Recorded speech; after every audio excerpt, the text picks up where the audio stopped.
Hello guys, नमस्कार। स्वागत है आप सभी का आपके अपने चैनल शुभम एकेडमी में। जैसा कि हम पॉलिटी में यानी राज्य व्यवस्था में राज्यसभा टॉपिक देख रहे थे, जो कि संसद के अंतर्गत आता है। तो राज्यसभा की अपनी एक क्लास हो गई थी, अब थोड़ा सा इसका बचा हुआ है, इम्पोर्टेंट पोस्ट बतानी है और इसके दो इम्पोर्टेंट आर्टिकल है, उस पर हम डिस्कस करने वाले हैं। अगर राज्यसभा की बात करें तो ये अनुच्छेद 80 में इसका वर्णन किया गया है। संसद के अंदर लोकसभा, राज्यसभा और राष्ट्रपति से मिलकर के संसद बनी होती है, जैसा कि मैं पूर्व में आप सभी को बता चुका हूं।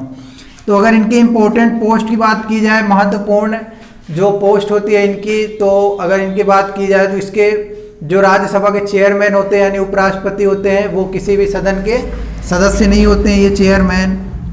डिप्टी चेयरमैन की बात करें तो ये राज्यसभा के मेंबर होते हैं, यानी राज्यसभा द्वारा इनका इलेक्शन होता है, इलेक्ट होकर के ये संसद में पहुंचते हैं। जनरल सेक्रेटरी की बात करें, महासचिव की, तो जैसा हमने डिस्कस किया था लोकसभा टॉपिक में कि लोकसभा में जनरल सेक्रेटरी यानी महासचिव की नियुक्ति वहाँ पे की जाती है लोकसभा स्पीकर द्वारा। ऐसे ही राज्यसभा के चेयरमैन द्वारा इनकी नियुक्ति की जाती है, यानी जनरल सेक्रेटरी की। हम आज बात करेंगे अनुच्छेद 249 की। अगर हम इसकी बात करें तो जैसा हमने अनुसूची में देखा था, अपने सूची में जो संवर्ती सूची, संघ सूची और राज्य सूची थी, संवर्ती सूची मैंने बताया था कि इस पे यूनियन गवर्नमेंट और स्टेट गवर्नमेंट दोनों कानून बनाएंगे। अगर बात की जाए अनुच्छेद 249 की, तो इसमें राज्यसभा को एक स्पेशल पावर दिया जाता है, यानी ये पावर सिर्फ राज्यसभा के पास ही होता है, ये पावर स्पेशल लोकसभा के पास नहीं होता है।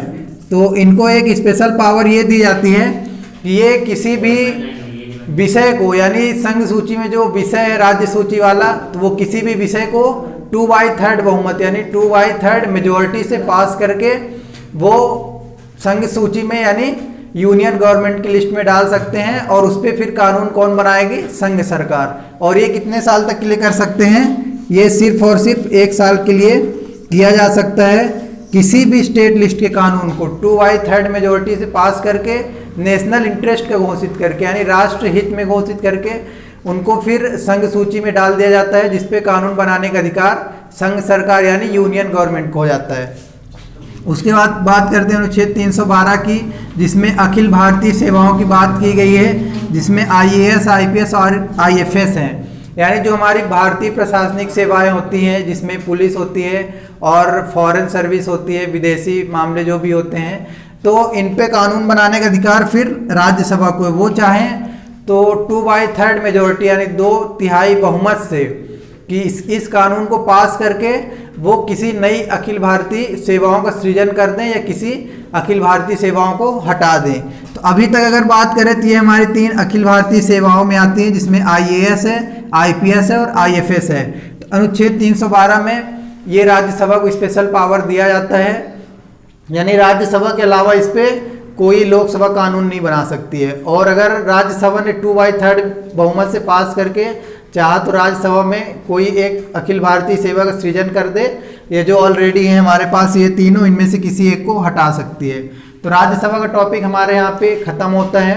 हम नेक्स्ट DPSP यानी directive principles of the state policy की बात करेंगे, राज्य के नीति निर्देशक तत्वों की। और संसद में लगभग लोकसभा, राज्यसभा और राष्ट्रपति टॉपिक पूरा कवर हो चुका है। आप सभी जिन्होंने चैनल को सब्सक्राइब नहीं किया है वो चैनल को सब्सक्राइब कर लें। आप सभी बहुत बहुत धन्यवाद। जय हिंद, जय भारत।